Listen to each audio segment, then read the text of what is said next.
हड्डी रानी की कहानी। सिसोदिया कुलभूषण क्षत्रिय शिरोमणि महाराणा राज सिंह को रूपनगर की राजकुमारी का प्रणाम। महाराज को विदित हो कि मुगल औरंगजेब ने मुझसे विवाह का आदेश भेजा है। आप वर्तमान समय में क्षत्रिय के सर्वमान्य नायक हैं। आप बताएं क्या पवित्र कुल की यह कन्या उस मलेच्छ का वर्णन करे। एक राजहंस ने एक गिद्ध के साथ जाए, महाराज मैं आपसे अपने पानी ग्रहण के निवेदन करती हूँ। मुझे स्वीकार करना या अस्वीकार करना आपके ऊपर है, पर मैंने आपको पति रूप में स्वीकार कर लिया है। अब मेरी रक्षा का भार आपके ऊपर है। आप यदि समय से मेरी रक्षा के लिए न आए तो मुझे आत्महत्या करनी होगी। अब आपकी मेवाड़ की राजसभा में रूपनगर के राजपुरोहित ने जब पत्र को पढ़कर समाप्त किया तो जाने कैसे सभासदों की कमर में बड़ी संकड़ों तलवार खनखना उठी। महाराज राज सिंह अब प्रौढ़ हो चुके थे। अब विवाह की न आयु बची थी न इच्छा, किंतु राजकुमारी के निवेदन को अस्वीकार करना भी संभव नहीं था। वह प्रत्येक निर्बल की पीड़ा को अपनी पीड़ा समझने वाले राजपूतों की सभा थी। वह अपनी प्रतिष्ठा के लिए सैकड़ों बार शीश चढ़ाने वाले शत्रुओं की सभा थी। फिर एक क्षत्रिय बालिका के इस समर्पण भरे निवेदन को अस्वीकार करना यह असंभव था। पर विवाह महाराणा चिंतित हुए। महाराणा मौन थे, पर राजसभा मुखर थी। सबने सामूहिक स्वर में कहा, राजकुमारी की प्रतिष्ठा की रक्षा करनी ही होगी महाराज, अन्यथा यह राजसभा भविष्य के सामने सदैव अपराधी बनी कारू की वादी खड़ी रहेगी। हमें रूपनगर कुछ करना ही होगा। महाराणा ने कुछ देर सोचने के बाद कहा, सभासदों की भावना का सम्मान करते हैं। राजकुमारी की रक्षा करना हमारा कर्तव्य है और हम अपने कर्तव्य से पीछे नहीं हटेंगे। राजकुमारी की रक्षा के लिए आगे आने की सीधा अर्थ है औरंगजेब से युद्ध करना। सभी सरदारों के युद्ध के लिए तैयार होने का संदेश भेज दिया जाए। हम कल ही रूपनगर के लिए कुछ करेंगे। महाराणा रूपनगर के लिए निकले और इधर औरंगजेब की सेना उदयपुर के लिए निकली। युद्ध अब अश्वभावी था। सलूम्बर के सरदार रतन सिंह चूड़ावंत के यहाँ जब महाराणा का संदेश पहुंचा, तब रतन सिंह घर की स्त्रियों के बीच नव विवाहिता पत्नी के साथ बैठे विवाह के बाद चलने वाले मनोरंजन खेल खेल रहे थे। उनके विवाह को अभी कुल 6 दिन हुए थे। उन्होंने जब महाराणा का संदेश पढ़ा तो काँप उठे। औरंगजेब से युद्ध का अर्थ आत्मोत्सर्ग था, यह वे खूब समझ रहे थे। खेल रुक गया। स्त्रियां अपने अपने कक्षों में चली गई। सरदार रतन सिंह की आंखें के आगे पत्नी का सुंदर मुखड़ा नाचने लगा। उनकी पत्नी बुंदू के हाड़ों सरदारों की बेटी थी। अद्भुत सौंदर्य की मालकिन प्रातःकाल में मेघों की ओट में छुपी सूर्य की उलझी हुई किरणों जैसी सुंदर केश राशि, पूर्णिमा के चंद्र जैसी चमकता ललाट, दही से भरे मिट्टी की कलाशे जैसे कपोल, आरे के पत्ते पर ठहरी जल की 2 बड़ी बड़ी बूंद सी आंखें और उनकी रक्षा को खड़ी आल्ला और उदल की 2 तलवारों से भी बहुए प्रयागराज में गले मिल रही गड्ढा यमुना की धाराओं की तरह लिपटे 2 आधार नाचते चाक पर कुमारा के हाथ में खेलती कच्ची सुराई से गर्दन ईश्वर ने हाड़ी रानी को जैसे पूरी श्रद्धा से बनाया था। सरदार उन्हें भूल कर युद्ध को कैसे जाता। रतन सिंह ने दूत को विश्राम करने के लिए कहा और पत्नी के कक्ष में आए। सप्ताह भर पूर्व वधु बनकर आई हड्डी रानी से महाराणा का संदेश बताते समय बार बार काँप उठते थे। रतन सिंह पर रानी के चेहरे की चमक बढ़ती जाती थी। पूरा संदेश सुनने के बाद 16 वर्ष की हड्डी राजकुमारी ने कहा, किसी क्षत्रानी के लिए सबसे सौभाग्य का दिन वही होता है जब वह अपने हाथों से अपने पति के मस्तक पर तिलक लगाकर उन्हें युद्ध में भूमि में भेजती है। मैं सौभाग्यशाली हूँ जो विवाह के सप्ताह भर के अंदर ही मुझे यह महान अवसर प्राप्त हो रहा है। निकलने की तैयारी कीजिए सरदार, मैं यहाँ आपकी विजय के लिए प्रार्थना और आपकी वापसी की प्रतीक्षा करूँगी। रतन सिंह ने उदास शब्दों में कहा, आपको छोड़कर जाने की इच्छा नहीं हो रही है। युद्ध क्षेत्र में भी आपकी बड़ी याद आएंगी। सोचता हूँ मेरे बिना आप कैसी रहेंगी। रानी का मस्तक गर्व से चमक उठा था। कहा, मेरी चिंता न कीजिए स्वामी, आपने कर्तव्य की और देखिए मैं वैसा ही रहूँगी जैसे अन्य योद्धाओं की पत्नियां रहेंगी। और फिर कितने दिनों की बात ही है, युद्ध के बाद तो पुनः आप मेरे ही संग होंगे ना। रतन सिंह ने कोई उत्तर नहीं दिया। वो अपनी टुकड़ी के निर्देश देने और युद्ध के लिए कुछ करने की तैयारी में लग गए।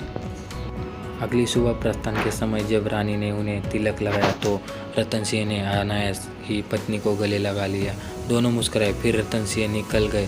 तीसरे दिन युद्ध भूमि से एक दूत रतन सिंह का पत्र लेकर सलुम्बर पहुंचा। पत्र हड्डी रानी के लिए था। लिखा था, आज हमारी सेना युद्ध के पूरी तरह तैयार खड़ी है। संभव है दूसरे या तीसरे दिन औरंगजेब की सेना से भेंट हो जाए। महाराणा रूपनगर गए हैं, सो उनकी अनुपस्थित में राज्य की रक्षा हमारे ही जिम्मे है। आपका मुकड़ा पत्न भर के लिए भी आंखों से ओझल नहीं होता है। आपके निकटता तो कह नहीं पाया, अभी आपसे दूर हूँ तो बिना कह रहा नहीं जा रहा है। मैं आपसे बहुत प्रेम करता हूँ। आपका सरदार रतन सिंह चूड़ावंत। रानी पत्र पढ़कर मुस्कुरा उठी। किसी से सोए के लिए यह सुनना कि मैं आपको बहुत प्रेम करता हूँ भाग से भी अधिक मता देता है। रानी ने उत्तर देने के लिए कागज उठाया और बस इतना ही लिखा, आपकी और केवल आपकी। पत्रवाहक उत्तर लेकर चला गया। 2 दिन के बाद पुनः पत्रवाहक रानी के लिए पत्र लेकर आए। इस बार रतन सिंह ने लिखा था, उस दिन के आपके पत्र ने मदहोश कर दिया है। लगता है जिससे मैं आपके पास ही हूँ। हमारी तलवार मुगल सैनिकों के सरों की प्रतीक्षा कर रही है। कल राजकुमारी का महाराणा के साथ विवाह है। औरंगजेब की सेना भी कल तक पहुँच जाएगी। औरंगजेब भड़का हुआ है, सो युद्ध भयानक होगा। मुझे स्वयं की चिंता नहीं, केवल आपकी चिंता ही सताती है। रानी ने पत्र पढ़ा पर मुस्कुरा न सकी। आज उन्होंने कोई उत्तर भी नहीं भेजा। पत्रवाहक लौट गया। अगले दिन संध्या के समय पत्रवाहक पुनः पत्र लेकर उपस्थित था।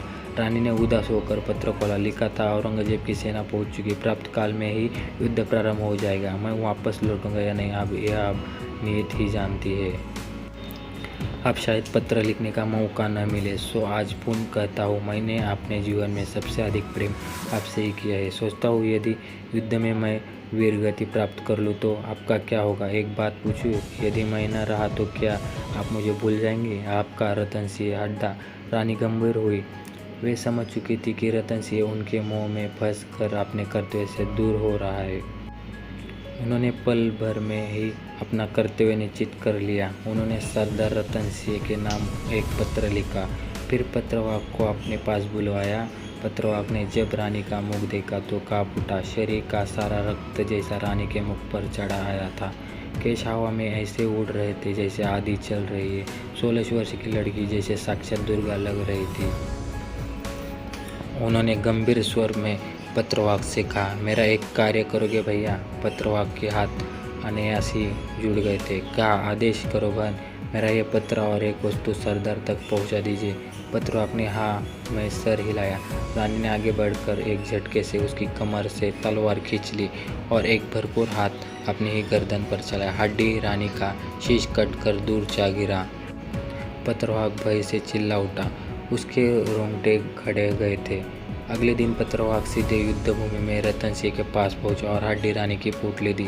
रतन सिंह ने मुस्कुराते हुए लड़की का वह डब्बा खोला, पर खुलते ही चिल्ला उठे। डब्बे में रानी का कटा हुआ शीश रखा था। सरदार ने जलती हुई आंखों से पत्रवाहक को देखा तो उसने उनकी और रानी का पत्र पढ़ा दिया। रतन सिंह ने पत्र खोल कर देखा।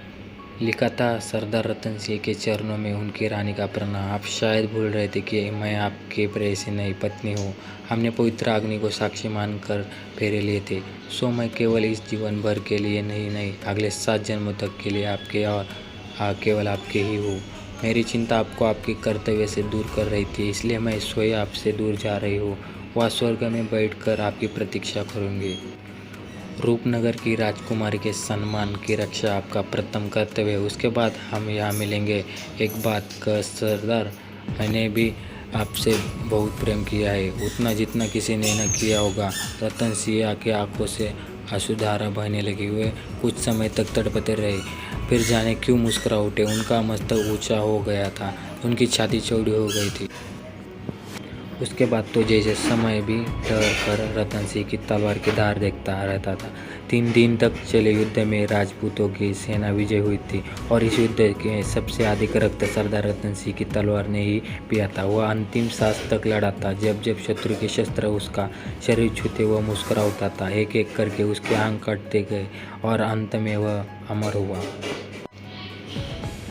रूपनगर की राजकुमारी मेवाड़ की छोटी रानी बनकर पूरी प्रतिष्ठा के साथ उदयपुर में उतर चुकी थी। राजपूत प्रतिष्ठा कभी नहीं हारे। राजकुमारी की प्रतिष्ठा भी अमर हुई। महाराणा राजसिंह और राजकुमारी रूपवती के प्रेम की कहानी मुझे ज्ञान नहीं। मुझे तो हड्डी रानी के मूल नाम भी नहीं पता है। यह देश हड्डा सरदारों की उस 16 वर्ष की बेटी का श्रेणी है, ये जानता हूँ मैं।